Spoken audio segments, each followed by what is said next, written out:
Kailan ang birthday ng anak mo ay ang binyag ng anak mo, pre? Ngayong darating ano pre? Darating 24 Linggo. linggo po. Kung sakaling pala rin ay meron naman pong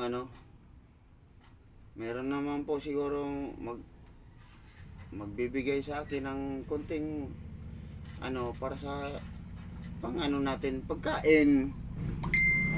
May ano ba? Mayroong bang handa? Hindi, yung handain pa. Ay, okay lang yan. Importante makarao sa binyag.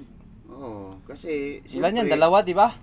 Opo, kasi yan ay palagi na lang yung nagpaparamdam sa mga anak ko, yung ina nila. Sa akin wala namang paramdam kasi siguro sobrang pagod na. Kailangan talaga mabinyagan, ano? Oo, kasi yan yung pagkakataon na pinagkaloob sa amin na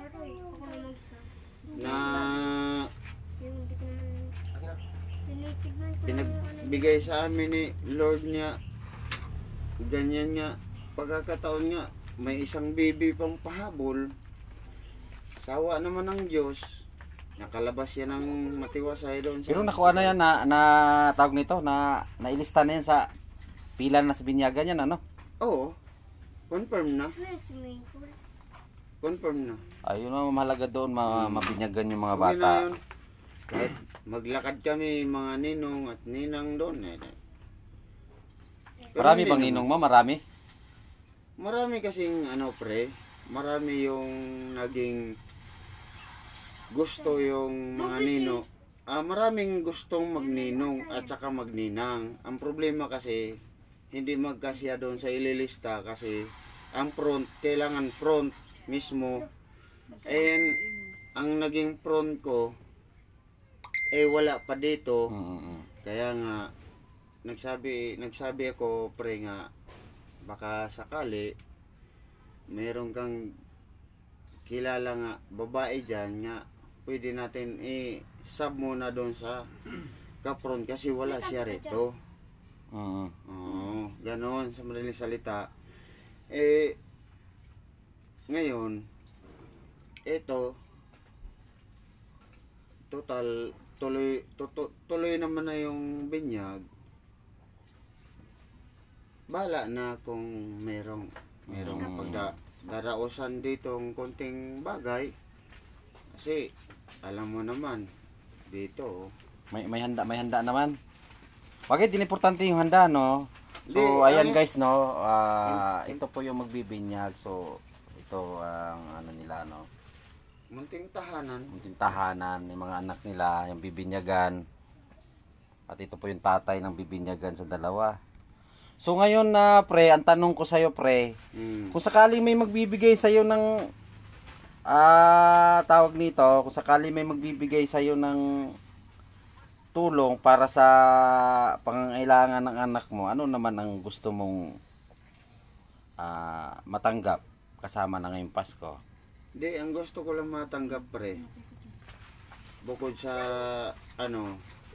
gusto ko lang may paraos ko lang yung mga anak kong dalawa nga sabayin ko na pabinyag.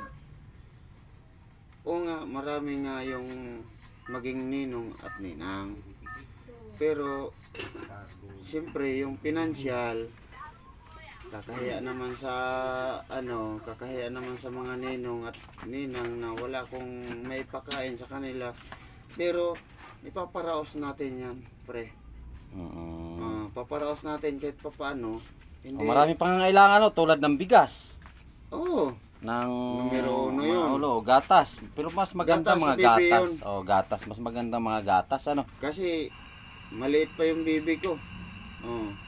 Yun ang pinakamahalaga doon, gatas, bigas. Bigas dito ni sa inyo, no? Kasi ito gaano pa kaliit yung bibi ko.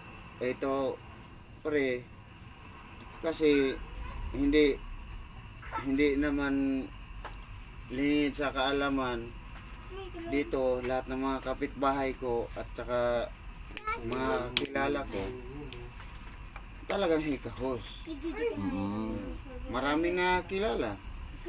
Tapos sabi nga ng iba, bakit ganon? Si Lando, naalisan ka agad ng karapatan. Ang sabi ko naman sa kanila, hindi yun. Love lang siya ni God. Kung bakit binawi ka agad sa akin, hindi na siya pinahirapan. Kung sa bagay, may grabe din naman talagang dinanas mo. Ano din, saksi din ako ng mga dinanas mo dito eh.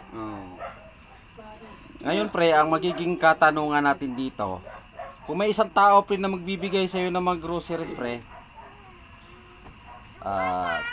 ating pasasalamatan ano? Ay, kung sa pasasalamat lang, bukod tangi ko siyang pasasalamatan sa maraming panahon nga habang siya nabubuhay. Pasasalamatan ko siya ng buong buo. King, halika. Halika, dali. Nandito si Papa. Ito yung isang bibinyagan, bagong gising. Halika, dali. Halika, dali. Yung bibinyagan no, ito. Ito, tsaka yung baby. At saka yung maliit mong ano. Oo. Wow. Magbibinyag ka na pala. Magiging isang ganap na Kristiyana siya. So, ngayon, meron lang tayong kaunting ano, no? Dahil meron tayong isang OFWs na magbibigay ng kaunting tulong para pang financial ninyo, pambili ng grocery, at yun ay ating pagdadamutan na ano. Dahil ito po ay galing po kay Mami Analisa. Ay, thank you, Mami Analisa. Sa tulong na inyong para sa inyong mga anak, para sa iyong mga anak sa pangangailangan niyo dito sa ano, sa pangangailangan niyo sa pamilya mo, mga pang grocery, pang isang kabang bigas, saka kaunting grocery lang no. At yun ay pagdadamutan mo na lang. Bagay na po 'yan. Ito po pag-anuhan nyo na lang dahil kunti lang naman tong halaga na inaano niya. Pag-anuhan mo na lang, pagdamutan mo na lang ang lahat. Ito po ay bigay po sa ating OFW na si Ma'am Annalisa na nasa Italy ngayon no. So ipang-grocery natin to. Mga bagay na to, ito ang ating kaunting tulong galing sa ating OFW na si Ma'am Annalisa. Maraming salamat po Ma'am Annalisa sa binigay ninyo pong tulong. Malaking bagay na po ito sa amin mag-aama. Ayan, aking mga anak.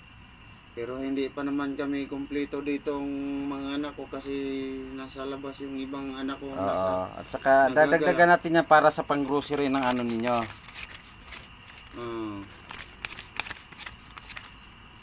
Para naman ito sa aking Unika Only Love. Sana pagdamutan nyo lahat yan. Sana, King. Para makaraos, makatulong. Paano to, King? So ano masasabi mo sa atin kay Ma'am Annalisa? Ay ma'am, maraming thank you po.